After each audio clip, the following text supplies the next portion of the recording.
¿Qué tal? Muy buenas noches. Aquí en la Fuente del Bombillo tenemos siempre la pretensión de hacer balances, análisis, charlas de lo que es nuestra ciudad, de las entidades generalmente sociales que trabajan en nuestra ciudad, de la gente que nos forman, de los sueños que tienen, de las pesadillas a cierto modo, de las preocupaciones, de las ambiciones. Y uno de los factores que a mí me gusta mucho resaltar en la Fuente del Bombillo es de nosotros mismos, de la historia de Melilla. Por eso, por ejemplo, hicimos un programa especial de la Fundación Melilla Monumental y hoy tenemos un programa un poco personalizado, un poco personal. Tenemos aquí a un amigo, Antonio Bravo, cronista oficial de la ciudad. Muy buenas noches. Buenas noches. Que tenía ganas de hablar con usted porque no nos vimos en la Fuente del Bombillo desde hace 4 años. Ya ha pasado de todo, entre ellos un COVID, que no es poco. Vamos a hacer un programa interesante en el aspecto de que vamos a hablar con él de la historia de Melilla, de lo importante que es conocer la historia de Melilla y protegerla, y también un poco, y por eso el personalizado, de él mismo. No porque seamos señores mayores, pero hombre, ya estamos un poco veteranos y hemos vivido ya bastante historia contemporánea en este caso. Y él, por ejemplo, fue el protagonista de aquello que algunos de ustedes ni conocerán por su juventud o habrán olvidado, el Peri. Aquella reestructuración de todo el pueblo, que necesitaría un buen Peri 2 ahora mismo quizás, para arreglar un pueblo, Melilla la Vieja, que se caía, literalmente se estaba cayendo. Y fue él, con otras personas, activas todavía, los que fomentaron aquel producto y aquel proyecto. Pero Melilla siempre es bueno recordarla, ¿no? Analizar nuestra historia. Siempre analizarla con profundidad y también de una forma crítica, ¿no?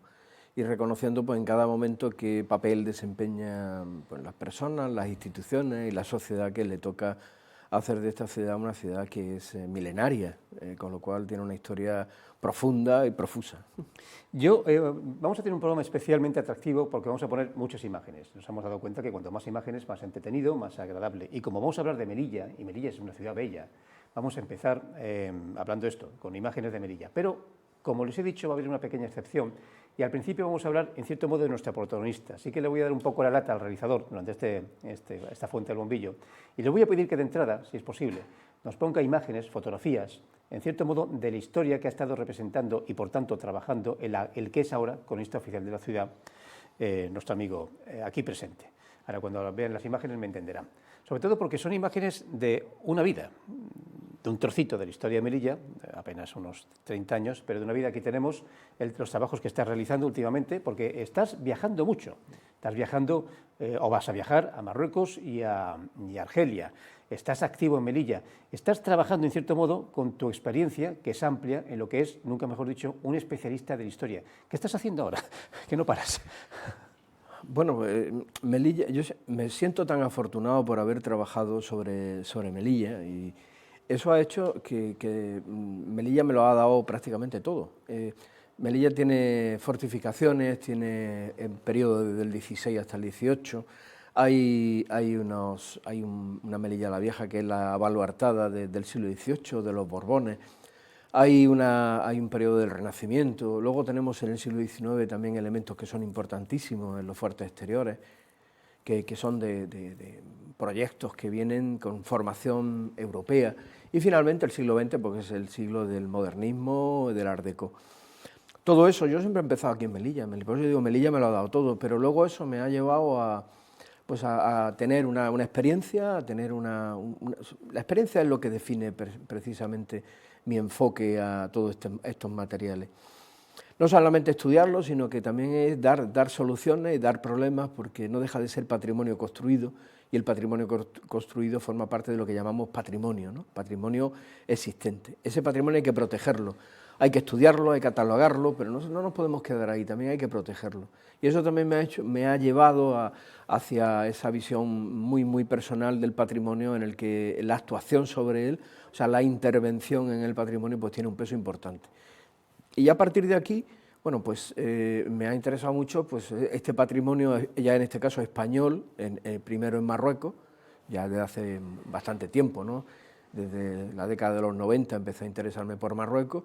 De Marruecos, ¿qué me ha interesado? Pues el ensanche español de Tetuán, o la arquitectura española del Larache, o las obras que había en Tánger construidas por ingenieros españoles, por arquitectos españoles. Y más recientemente, en el caso de Argelia, pues precisamente en el caso de Orán, que es una ciudad que fue 3 siglos española. No es que España estuvo 3 siglos allí, sino que Orán fue una ciudad española durante 3 siglos. Y eso hace que haya unos paralelismos con Melilla tremendos. En estos casos, además, ellos tanto Marruecos como Argelia tienen, digamos, un acceso a la protección del patrimonio y a todo lo que sería digamos, la teoría de la intervención sobre el patrimonio, en la que nosotros podemos estar más, vamos, un poco más avanzados, y eso me hace pues, que haya sido un objeto de estudio para mí muy interesante, que es un estudio muy interesante, y ahí estamos trabajando. Hemos visto en las imágenes, porque están las imágenes que forman parte de aplicaciones, editoriales, trabajo, viajes, te hemos visto, no mucho más joven, un poquito como con el pelo más negro, cuando tuvisteis y ganasteis el premio Europa Nostra, que fue un premio, aquí lo tenemos, ahora, un poquito más delgado, nada más, hombre. Sí. Pero pues, que el premio Europa Nostra fue, que yo creo que el principio de una gran amistad, insisto, de un pueblo de Melilla la Vieja que puede tener sus nuevos objetivos y sus necesidades actuales, que las tiene, por supuesto, pero que en aquel momento, en los años 80, 70, 80, no existía un concepto cultural del respeto de nuestra propia historia, y el pueblo estaba que se caía. O sea, pasabas a lo del Hospital del Rey, tocabas el muro del Hospital del Rey, y se estaba cayendo. De hecho, necesita arreglos actualmente porque la humedad allí es terriblemente fuerte. El faro estaba vacío, sin acción alguna. Y me acuerdo que había cañones del siglo XV trabajando como vigas de alguna casa. Era impresionante, se necesitaba algo más que un arreglo. Y vuestro trabajo nos ha permitido ser mucho más sensibles. Quiero decir, ahora cuando vemos una mancha o una pared en mal estado, enseguida los medios de comunicación o el partido político de oposición de turno pues critica al gobierno, eso está mal cuidado. Eso hace 30 años no pasaba. O sea, es que se nos cayó el pueblo, ¿te acuerdas? Es que Melilla, a ver, ahí el PERI fue, el ayuntamiento, entonces Ayuntamiento de Melilla, le hace un encargo al arquitecto Salvador Moreno Peralta para hacer este plan. Entonces Salvador en la primera visita pues ya vino a formar el equipo. El equipo estaba compuesto por Jesús Miguel Sáez Cazorla y por mí. Entre los tres formamos este equipo, coordinado por Salvador, y empezamos a trabajar en algo que era, bueno, era muy bonito porque Melilla la Vieja estaba en un estado absolutamente lamentable. Pero yo voy a dar dos anécdotas sobre... Los trabajos fueron muy amplios y dieron lugar a un plan que no era sino una forma de entender toda Melilla la Vieja. Porque había dos problemas. Uno es que pensaba, incluso el propio ayuntamiento por entonces, pensaba que Melilla la Vieja era el pueblo, el primer recinto. No tenía mucho interés en el segundo y tercero, que bueno, pues sí, Plaza de Armas, Foso de los Carneros, y por supuesto no tenía ningún interés en el cuarto, que entonces era la prisión, ya estaba abandonado, a punto de abandonarse, todo era un conjunto enorme de ruinas. Entonces, el primer problema que tuvimos fue entender Melilla la Vieja como una totalidad, o sea, que hasta ese momento, hombre, académicamente sí, uno va a los libros y así lo encuentra, pero popularmente no se entendía como una totalidad. Y fue una lucha, porque incluso en esos momentos desde el ayuntamiento se pretendía que solamente fuera un PERI, pero solamente de la parte del primer recinto, no de los otros. Y lo segundo fue volcar sobre eso, pero claro, estamos hablando en una época, a finales de los 80, en los que había que entender, volcar una cantidad ingente de información que ya por entonces teníamos en un mismo documento. Y entonces yo recuerdo que como método de trabajo le pedimos a Salvador que hiciera un plano, que imprimiera un plano gigante, yo no sé si mediría 3 metros por 2 metros, una sábana enorme, que yo la recuerdo haber tenido en casa durante mucho tiempo, íbamos volcando topográficamente en cada sitio de Melilla los datos que teníamos y que sabíamos y que podíamos haber constatado. O sea, hicimos un volcado general que duró meses, y al final, utilizando códigos de colores, por siglos, por épocas, por tipología, y al final quedó un documento que lamentablemente yo no conservo, eso se lo llevó Salvador, y eso luego todo lo volcó ya en el documento, que era una maravilla. Yo recuerdo que era un plano de Melilla la Vieja absolutamente plagado de datos, de referencias, de obras, de construcciones, de proyectos, y todo visto de una forma visual, ¿no? Esas son dos de las anécdotas de ese plan. Finalmente se hace el documento, el plan se aprueba y es un poco digamos, el compromiso del ayuntamiento, de la ciudad, por empezar una serie de obras que iban a dar lugar a la transformación de Melilla la Vieja. Las obras ya van aparte, o sea, el plan, el PERI, lo que es un proyecto, digamos, de actuación, de hacia dónde más o menos tienen que ir todas las obras dirigidas, y a partir de ahí surgen una cantidad grande de obras que hacen arquitectos distintos, técnicas y sensibilidades diferentes, ¿no? Vamos a salir un momentito del pueblo, al cual volveremos ahora, y vamos a centrarnos en otra de las columnas fundamentales de esta ciudad, que es el modernismo. A mi pobre realizador, que le voy a dar un poco la lata en este programa, le voy a pedir lo siguiente. Hace unos meses entrevisté aquí a los miembros responsables de la Fundación Ciudad Monumental y pusimos un par de vídeos promocionales que desde Televisión Melilla se hicieron hace ya 12 años, nuestro amigo desaparecido Juan Ibarra, y uno de ellos se llevó a Ginebra para que lo vieran doctores de arquitectura y doctores en historia, que era un pequeño promocional de un par de minutos del modernismo de Melilla. De hecho, es tan antiguo que ya algunas casas que se ven, o edificios, ya están arreglados, porque se veían un poco mal. Y lo vamos a hacer, le voy a pedir a Paco que nos ponga el promocional que se hizo en su momento de Melilla modernista, si mal no recuerdo que se llama así, y después vamos a hablar del modernismo con imágenes del modernismo actual, porque claro, es especialmente bello. De hecho, me he dado cuenta gracias al preparar el programa. A ver si tiene el promocional, lo ven ustedes y lo disfrutan de nuevo.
Y anodados se quedaron los arquitectos en Ginebra por este montaje de Juan e imágenes de nuestro compañero y realizador actualmente, Paco Infante. Creo que fue de las primeras veces que utilizamos drones en su momento.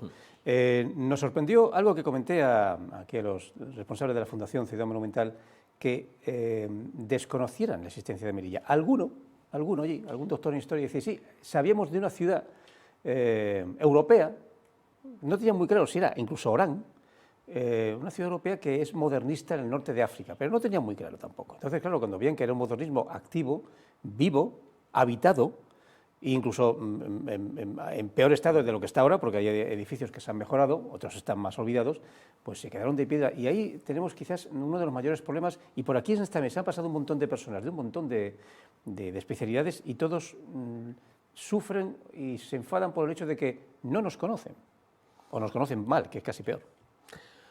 Es una cuestión de venta. De venta, de marketing, teniendo en cuenta que lo que existe está.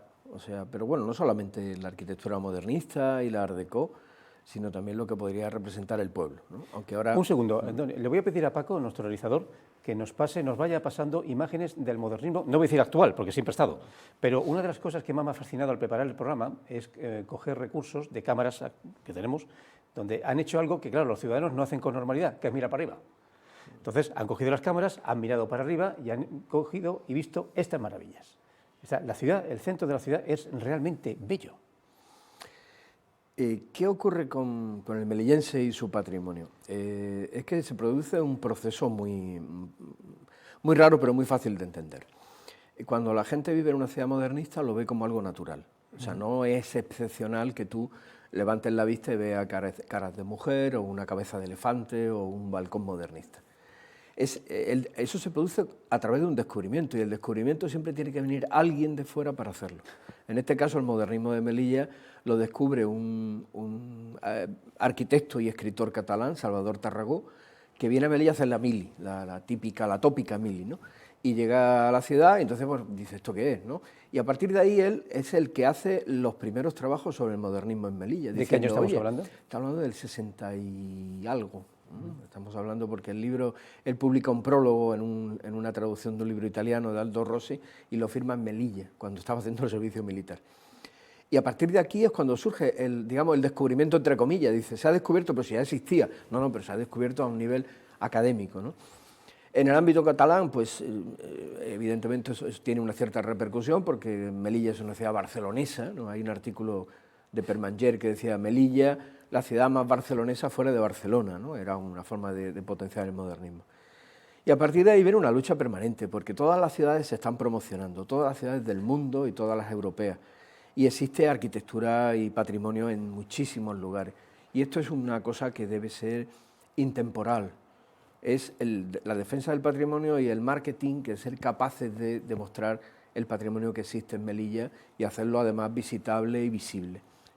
Con un montón de problemas, porque el patrimonio es vivido, como antes decía, y vive gente, tiene propietarios, eso conlleva gastos, conlleva una serie de esfuerzos para poder mantenerlo, que hay que asumirlo de una forma solidaria.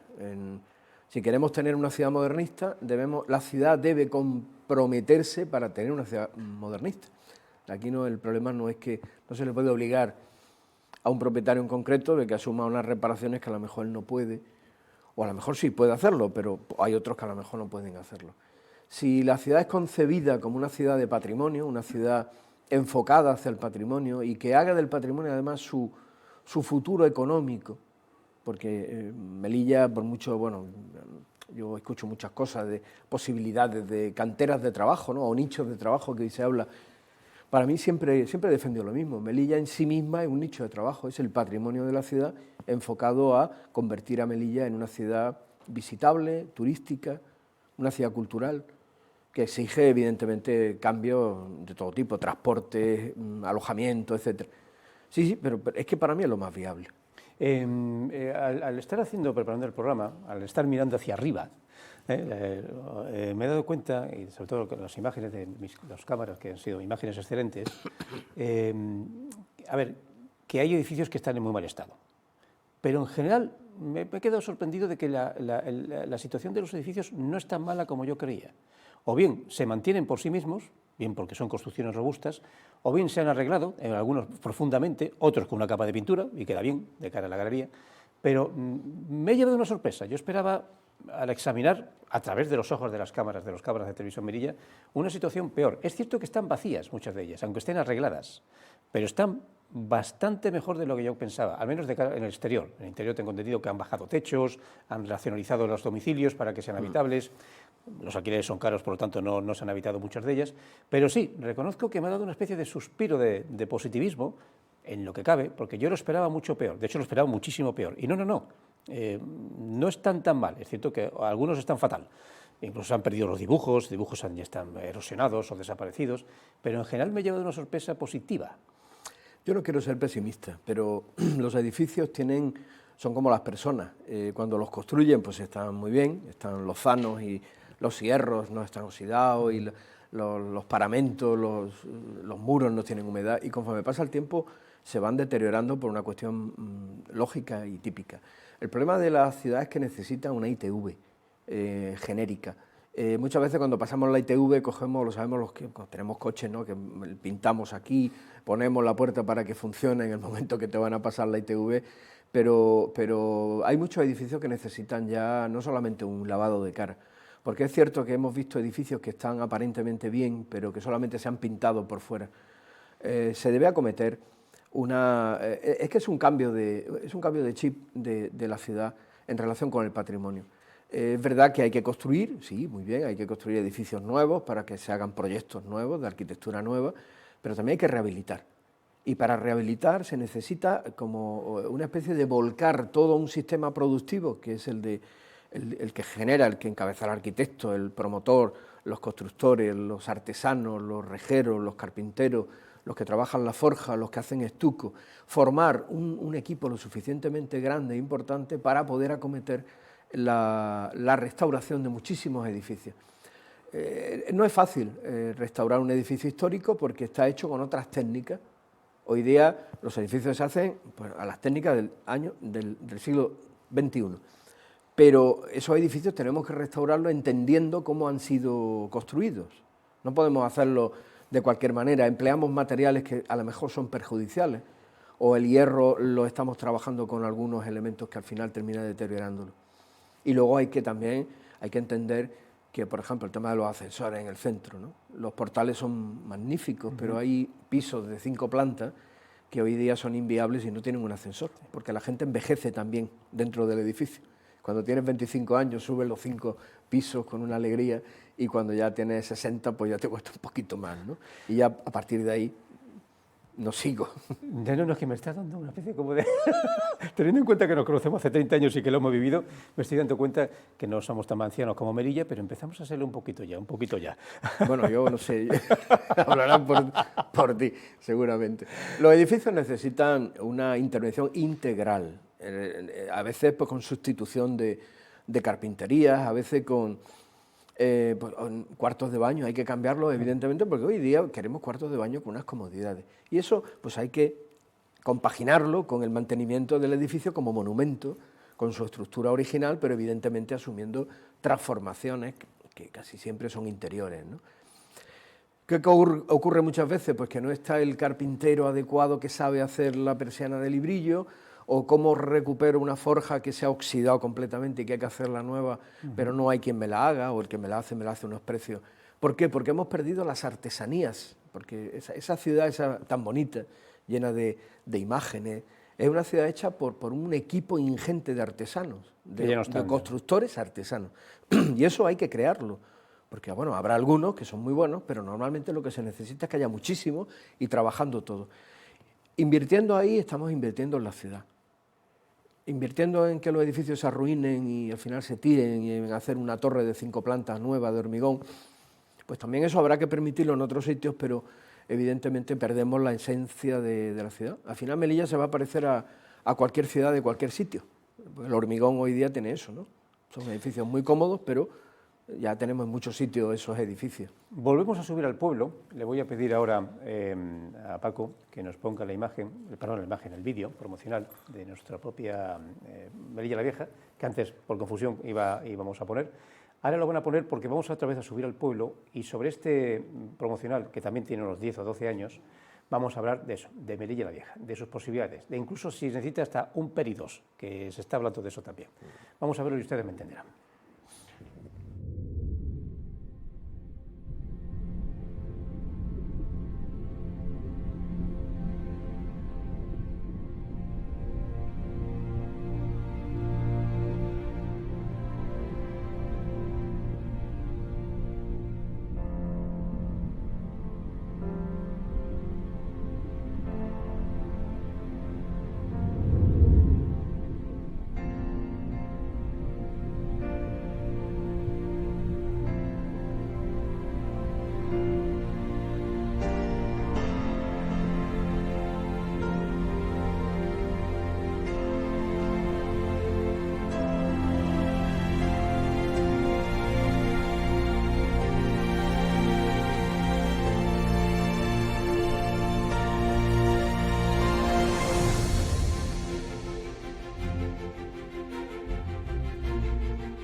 En gran parte el Peri nos ofreció esto. A mí personalmente me ofreció ver unas cuevas, los aljibes que nunca había visto.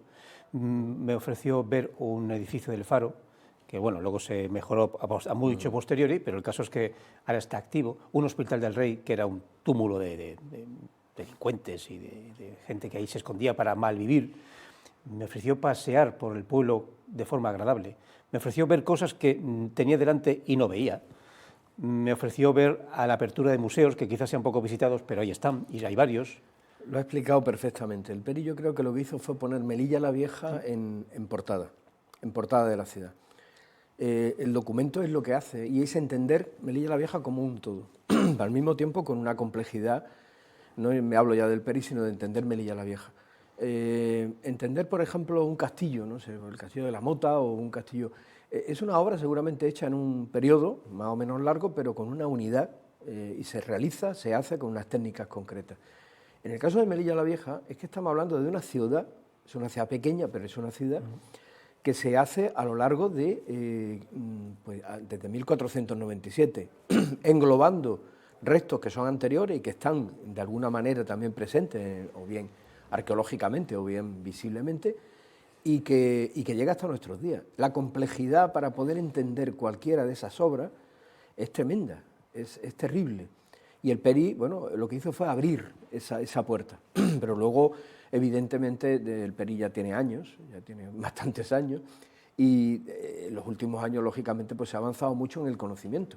Hay cosas que yo ahora sé y que no sabía cuando estábamos haciendo el Peri, porque sigues estudiando, sigues trabajando, y además al hacer las obras vas viendo cosas que antes no se podían ver y que luego lo vas y lo descubres. Por ejemplo, en Victoria Grande, ¿no? La intervención en Victoria Grande ha permitido no solamente descubrir muchas cosas, sino aprender muchas cosas. Desde los problemas que, por ejemplo, planteaba la puerta de entrada del fuerte, en el que había un sistema extraño que no terminaba de entender, y al final hubo que estudiar, y claro, resulta que es un sistema francés, no de la época de cuando Juan Martín Cermeño construye el fuerte, sino de finales del siglo XIX, un gran ingeniero francés, que es el sistema Pont-Celeste. Claro, pero primero, para intentar entender qué es lo que queda, unos restos que son a veces ininteligibles, pues esos restos te permiten aprender, por ejemplo, cómo funciona un puente Pont-Celeste, ¿no? Que es un puente que, bueno, dicho para que todo el mundo lo entienda, con una fuerza de un hombre, una fuerza de 30 kilos, es capaz en 30 segundos de levantar un puente de 3 toneladas. Un sistema de cadenas que van cayendo y tal, y de una facilidad tremenda. Claro, todo eso ya es inmundo, o sea, que realmente es una cosa tan concreta como es la puerta de entrada de un fuerte determinado, pues ya genera una necesidad de estudio que te tiene que llevar a cosas que tú previamente, pues lógicamente no sabías. En el caso de Victoria Grande, en el que he participado muy activamente en todo el proceso de restauración, pues salían cosas sorprendentes. Algunas de ellas que encumbran a la autora, ¿no? a Juan Martín Cermeño, pues a una categoría, y era muy jovencito cuando trabaja en este fuerte, pero que utiliza sistemas de ventilación que luego utilizan, por ejemplo, en la arquitectura sanitaria hospitalaria de finales del siglo XIX. Y ya Cermeño ya las está utilizando ahí. O sea que hay 1000 detalles, son 1000 cosas que te permiten 1000 historias distintas. Y evidentemente es un libro abierto y habría que hacer un Peri nuevo y otro, porque hay que ir renovándose, lógicamente. Yo tuve la suerte de pequeño, muchísima suerte, de tener un padre que trabajaba en la Comandancia de Obras, que durante mucho tiempo era algo así como la Consejería de Infraestructuras, Fomento, el PEGOU, una especie de PEGOU singular. Y entonces me enseñaba planos de túneles que parecían como leyendas urbanas dentro del propio pueblo, que luego la administración anterior pues, fue abriendo al público. Luego se han vuelto a cerrar, ¿no? Estos viajes, estos desplazamientos turísticos, salvo la Plaza de los Aljibes, por ejemplo, hay una puerta a la entrada del túnel de entrada, que solamente pudimos ver los periodistas una vez, una visita, luego se abrió de vez en cuando, que da una sala enorme, gigantesca, que atraviesa casi medio pueblo, media Melilla la Vieja. Bueno, como eso hay un montón. Y luego el famoso túnel que unía pues, el pueblo, decían, con otras partes, etcétera, hasta que de repente pues descubrimos que es verdad. Y entonces le voy a pedir a Paco que nos enseñe, que nos muestre unas imágenes de recursos de la presentación del Fuerte Victoria. En este caso es una presentación oficial, habrán algunas autoridades, no sé si el cámara lo ha rodado, porque esa es otra. O sea, ya hemos dejado el modernismo, salimos del centro de Melilla, hemos dejado el pueblo y nos vamos, para que ustedes se sitúen, en la zona del Parador, rodeando el Parador, donde están los famosos fuertes, y los arreglos profundos que se han realizado de unos fuertes que son de una belleza exterior e interior, lo digo por los túneles, realmente impresionante. Ahora cuando lo exponga, no, esto es creo que sí, a ver, guíame tú, si es posible. Estos son... Sí, perdón. Sí. Eso es Victoria Chica. Esto es Victoria Chica. Esto es una sería visita... la Poterna, eso está todo muy alterado, es difícil entenderlo porque ahí falta totalmente el foso. Está la parte trasera de Victoria Chica, ya con la recuperación. Este es el garitón de San Bernardo, que se pudo encontrar la base, que estaba ahí, solamente hubo que excavar un poco. Y ahí tenéis Victoria Chica, esto ya es otra cosa, esto ya es la parte superior, ¿no?, de esta zona. El conjunto de las Victorias es un conjunto muy interesante, porque bueno, representa ya una transformación de las técnicas de fortificación. Y vuelvo a repetir, en un principio el ayuntamiento, al principio cuando se hablaba de hacer el Peri, no quería que el Peri llegase hasta allí, ¿no? No querían el cuarto recinto, sí. No, decía, bueno, el cuarto recinto es una cosa distinta, diferente, que ya se verá y tal, pero bueno, ahí sí que se hizo un esfuerzo para englobarlo todo y por suerte, pues que ya cuando se liberó el espacio y ahora la restauración ha sido, creo que en este caso, modélica. El Peri ha dado lugar a muchas intervenciones en Melilla, a la vieja. Exactamente, yo por eso intento siempre sacar un lado optimista de todo esto, porque es bueno que seamos no llorones, pero sí críticos, y que siempre querramos más. Por ejemplo, esa petición ya casi más pública de un Peri 2, o estas imágenes interiores que estamos hablando, que son bellas. El caso es que el Peri dio paso a otros, podríamos definir, Peris exteriores, si se me permite el término. Abrió la puerta para que ya se pudieran hacer muchísimos proyectos. Yo tengo que decir que bueno, hay proyectos que a mí me encantan, hay otros que bueno, están bien y hay otros que no me gustan. Porque claro, durante tanto tiempo, durante varios decenios, pues han pasado muchísimos arquitectos que han hecho cosas muy distintas, cada uno intentando conseguir pues digamos, un resultado óptimo. Pero bueno, hay de todo. Hay algunas cosas que tal vez hoy día sería muy crítico con algunas intervenciones.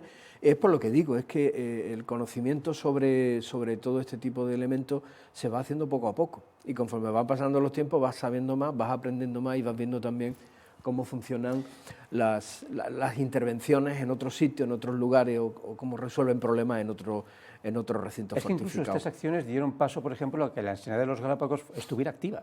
O sea, fue una playa y es una playa activa con varias entradas, no con una nada más, sino con varias entradas, lo cual es algo muy positivo. De no hecho, tenía entrada. No tenía entradas. Había una caseta de amarre de cables, exactamente, una fachada, y luego ya se recuperó. Era el típico sitio que mirabas desde pequeñito, mirabas desde arriba y dices, algún día bajaré, porque no puedo bajar, ¿no? Y algún día veré qué hay ahí abajo. Y el sistema de mina es algo seductor, absolutamente seductor. Bueno, para el que no tenga problemas con los espacios cerrados. ¿No? Y luego también el hecho de acciones paralelas, pseudoeconómicas, culturales, defínela como quieras, pues por ejemplo, la famosa Semana Medieval, que tiene varios nombres. Eso da una vida, o dio una vida, no sé si este año la van a realizar, no lo tengo muy claro, ha dado una vida al pueblo masiva, curiosa, singular, particular, alternativa, llámale como quieras. Pero el caso es que durante un fin de semana allí van 10.000 personas a comprar, a visitar y a ver algo diferente que al final se ha convertido en algo casi habitual.